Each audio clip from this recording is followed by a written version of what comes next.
Nat 5 Chemistry, Unit 2, Homogeneous Series. First thing to look at, naming compounds. The first thing you need to be able to do is understand that we're going to use some Greek. So the number 1 equals meth. Number 2 equals eth. 3 equals prop. 4 but. 5 pent. 6 hex. 7 hept. And 8 hex, the oct. The second thing we look at when naming hydrocarbons is the type of bonds between the carbons. If we have a single carbon to carbon bond, it finishes with an ane. It's an alkane. If we have a double carbon to carbon bond, it finishes ene, and it's an alkene.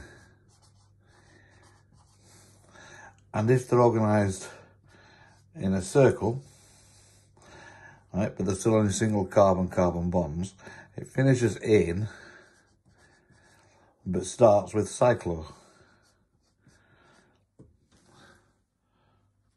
So naming straight chains or simple cycloanes is quite easy. If we have 3 and there's no double bond, then it will finish ane. And because we have 3 carbons, it'll start prop. If we have 3, and this time there is a double bond, it will finish ene. And we've still got 3 carbons, so it'll start prop. And if we have 3 that's in a circle, but all single bonds, then that will be start cyclo and finish ane. 3 carbons will give us prop, cyclopropane. This works for all of these. So 4 carbons in a straight line, no double bond would be butane. 4 with a double bond would be butene. We'll look at a moment as you would identify where the double bond is. Apologies for the deliberate mistake that's going to be coming up on the board soon. It was late at night and I'd not been drinking. If you have a carbon chain of more than 3, then you need to identify where the double bond is. This is, as you can see up on the board at present, I've put pentene, not propene. We can see that the carbon chain, or the double bond, starts on the first carbon. So we identify the carbon chain from that end, 1, 2, 3, 4. So we'd finish up with pent 1 ene. Okay.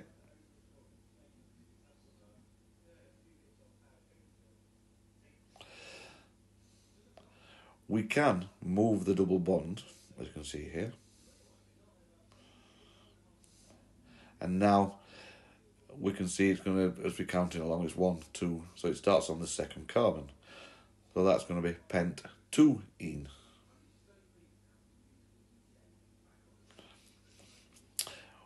This gives us isomers of each other. Of course, the properties are going to be slightly different between the two. But we cannot have pent 3 ene, on the grounds that we would now start counting from the other side. Remember, to give us the lowest number. So that's going to be pent 3 ene. Pent 2 ene, sorry. Okay. We always look to name it giving the lowest possible carbon as possible as we can. Branch chain hydrocarbons, where there is it's not a straight chain, but that's like a branch, things like this.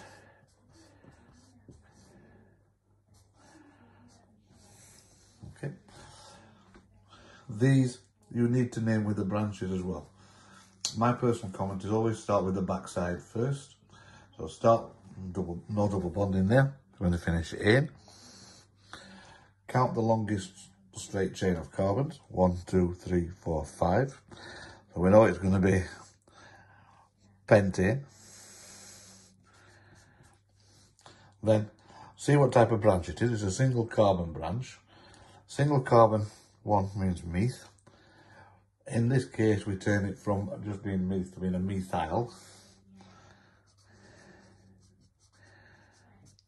And then we say what carbon number it's on. Again, giving the lowest possible carbon, 1, 2. 2-methyl pentane. If we have a double bond in there, we have to name that as well. So if we have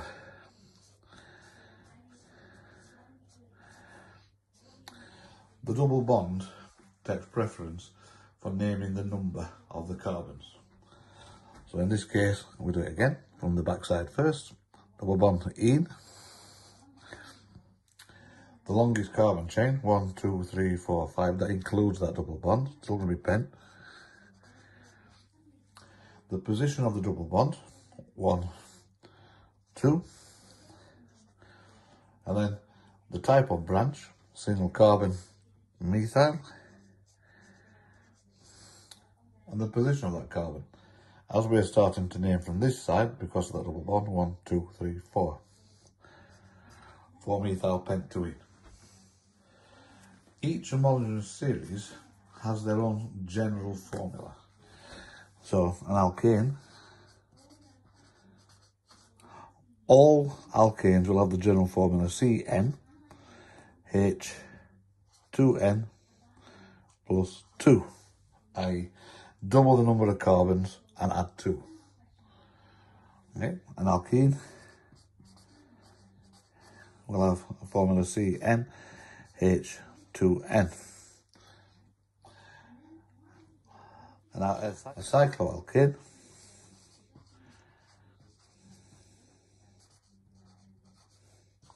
will also have CnH2n. This leads to something called isomers. These are chemicals which have the same molecular formula,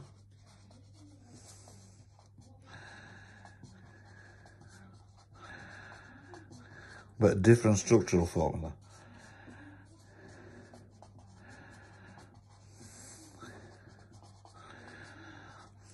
Examples of things like this. If we have butane, formula of the molecular formula being follows that thing there, double the number of carbons, which will give us 8, and plus 2 is 10. So if we draw that, we could also have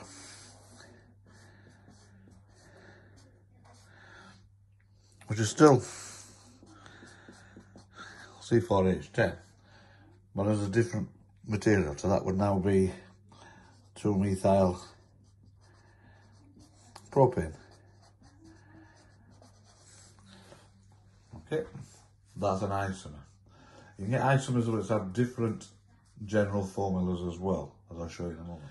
We have here butene, which is a structural formula of carbon, carbon, double bond, carbon, carbon, and then C4H8 for the molecular formula. That will have the same as an isomer of cyclobutene, butane.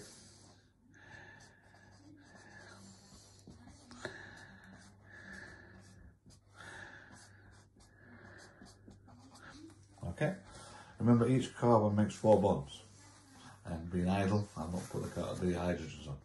It is possible for hydrocarbons to have lots of different isomers, depending on the length of the hydrocarbons. Reactions of hydrocarbons involve combustion,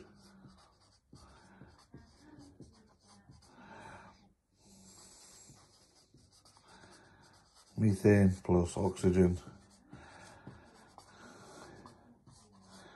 carbon dioxide plus water, yeah, and addition.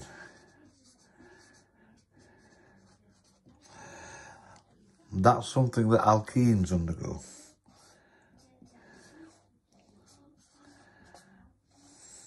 Okay, put the hydrogens on this time. So here we have ethene. Okay, here we have bromine. The bromine will break that double bond and therefore add itself to the 2 spare bonds that's left.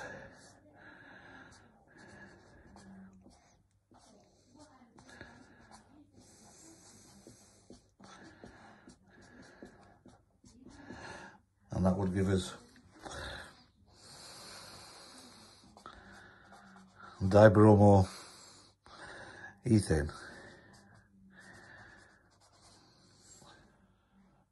This addition reaction is the test for whether there is any double bonds present.